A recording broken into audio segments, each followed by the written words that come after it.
So B P റെഗുലേഷൻ്റെ കുറച്ച് റിഫ്ലെക്സിനെ കുറിച്ച് പഠിക്കാം. ഫസ്റ്റായിട്ട് വരുന്നത് chemoreceptor reflex. Chemoreceptor റിഫ്ലെക്സിൻ്റെ എയിം എന്ന് വെച്ചാൽ ബി പി ഇൻക്രീസ് ചെയ്യാനുള്ളതാണ്. അപ്പോൾ അതിൻ്റെ സ്റ്റിമുലസ് ലോ ബി പിയിൽ ടിഷ്യൂസിനോട്ടുള്ള ഓക്സിജൻ സപ്ലൈ കുറയും, അപ്പോൾ ഹൈപ്പോക്സി ഉണ്ടാവും. അപ്പോൾ ഹൈപ്പോക്സി ഉള്ള കാരണം പെരിഫറൽ കീമോ റിസപ്റ്റേഴ്സ് ആക്ടിവേറ്റഡ് ആവും. അതായത് കരോട്ടിഡ് ബോഡിയും അയോർട്ടിക് ബോഡിയും PO2 പറയുമ്പോൾ ആക്ടിവേറ്റഡ് ആയിട്ട് സ്റ്റിമുലസ് കരോട്ടിഡ് ബോഡിയിൽ നിന്ന് ഗ്ലോസോഫെരിഞ്ചിൽ വഴിയും അയോർട്ടിക് ബോഡിയിൽ നിന്ന് വേഗസ് വഴിയും VMCയിലോട്ട് സിഗ്നലെത്തും.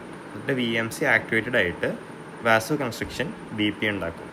പിന്നെ സൈഡിൽ കാർഡിയോ ഇൻഹിബിറ്ററി സെൻറ്റർ ആദ്യം ആക്ടിവേറ്റഡ് ആവും. അത് കാരണം ഇനീഷ്യലി ഒരു ഡിക്രീസ് ഹാർട്ട് റേറ്റ് ഉണ്ടാവും, അത് ബ്രാഡികാർഡിയ.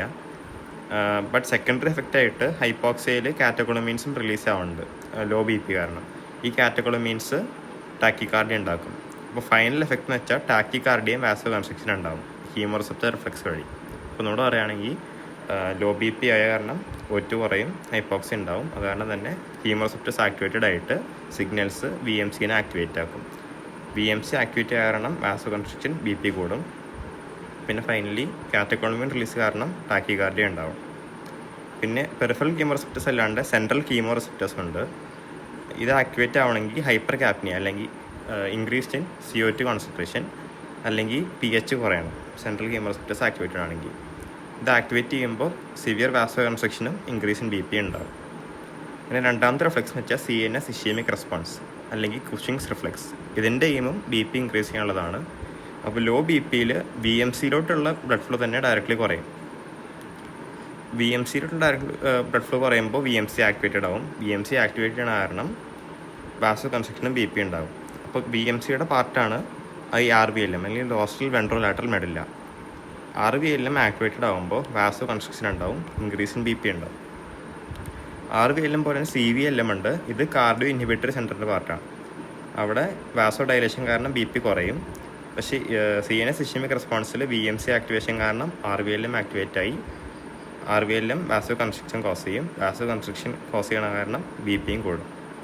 പിന്നെ അടുത്ത റിഫ്ലെക്സാണ് വെയിൻ ബ്രിഡ്ജ് റിഫ്ലെക്സ്. ഇത് വൈവേക്ക് ചോദിക്കാൻ സാധ്യതയുള്ളതാണ്. സോ വെയിൻ ബ്രിഡ്ജ് റിഫ്ലെക്സിൽ ഇനീഷ്യലി സ്റ്റിമുലസ് എന്ന് വെച്ചാൽ ഇൻക്രീസ്ഡ് BP ആണ്. അപ്പം ബ്ലഡ് പ്രഷർ കൂടുമ്പോൾ ഏട്രിയയിലെ സ്ട്രെസ് റിസപ്റ്റേഴ്സ് ആക്ടിവേറ്റഡ് ആവും. ഇത് എഫറൻസ് വഴി മോസ്റ്റ്ലി വേഗസ് നെർവ് ആവും. അപ്പോൾ എഫറൻസ് വഴി മെഡുലറി സെൻറ്റേഴ്സിലോട്ട് പോകും. മെഡുലറി സെൻറ്റേഴ്സിലെ കാർഡിയോ ഇൻഹിബിറ്ററി സെൻറ്റർ ഇൻഹിബിറ്റഡ് ആവും. Normally cardio inhibitory center heart rate കുറയ്ക്കാനുള്ള സെൻറ്റർ അല്ലേ, അത് ഇൻഹിബിറ്റഡ് ആകുമ്പോൾ ഹാർട്ട് റേറ്റ് കൂടും. അപ്പോൾ ഹാർട്ട് റേറ്റ് കൂടുക കാരണം ഈ ഡാമിങ് ഓഫ് ബ്ലഡ് ഉണ്ടാവില്ല വെയിൻസിലും ആർട്ടറീസിലും പൾമണറി സർക്കുലേഷൻ. ഒന്നുകൂടെ പറയുകയാണെങ്കിൽ BP കൂടുമ്പോൾ ഏട്രിയയിലെ സ്ട്രെസ് റിസപ്റ്റേഴ്സ് ആക്ടിവേറ്റഡ് ആവും. ആക്ടിവേറ്റഡ് ആകുമ്പോൾ എഫറൻസ് വഴി മെഡുലറി സെൻറ്റേഴ്സിലോട്ട് പോകും. മെഡുലറി സെൻറ്റേഴ്സിലെ കാർഡിയോ ഇൻഹിബിറ്ററി സെൻറ്റർ ഇൻഹിബിറ്റഡ് ആയി ഹാർട്ട് റേറ്റ് കൂടും.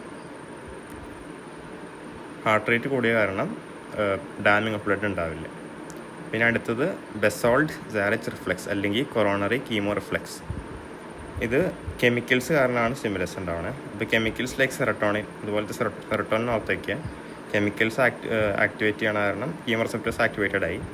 കീമോ റിസപ്റ്റേഴ്സ് ഈ സിഗ്നൽസ് വഴി വേഗൽ വഴി സ്റ്റിമുലസ് പോയിട്ട് ഫൈനൽ എഫക്റ്റ് എന്ന് വെച്ചാൽ ബ്രാഡികാർഡിയ, ഹൈപ്പോടെൻഷൻ, ഹൈപ്പർ വെന്റിലേഷൻ. ഈ കീമോ റിസപ്റ്റേഴ്സ് എന്ന് വെച്ചാൽ ഇവിടെ C ഫൈബർ എൻഡിങ്സ് ആണ്. ബേസിക്കലി കെമിക്കൽസ് കാരണം ഈ C ഫൈബർ എൻഡിങ്സ് ആക്ടിവേറ്റ് ആയി എഫറൻസും വഴി final effect bradycardia, hypotension, hyperventilation, അതായത് BP കുറയും. ഫോർ എക്സാമ്പിൾ മയോകാർഡിയൽ ഇൻഫാക്ഷനിൽ ഇൻഫാക്റ്റ് ടിഷ്യൂ എന്ന കുറച്ച് കെമിക്കൽസ് വഴി അത് ഈ റിഫ്ലെക്സ് കാരണം ഹൈപ്പോടെൻഷനും ബ്രാഡികാർഡിയ ഉണ്ടാക്കും മയോകാർഡിയൽ ഇൻഫാക്ഷനിൽ. ഇത്രയേ ഉള്ളൂ other reflexes of blood pressure റിലേഷനെ കുറിച്ച്. Thank U.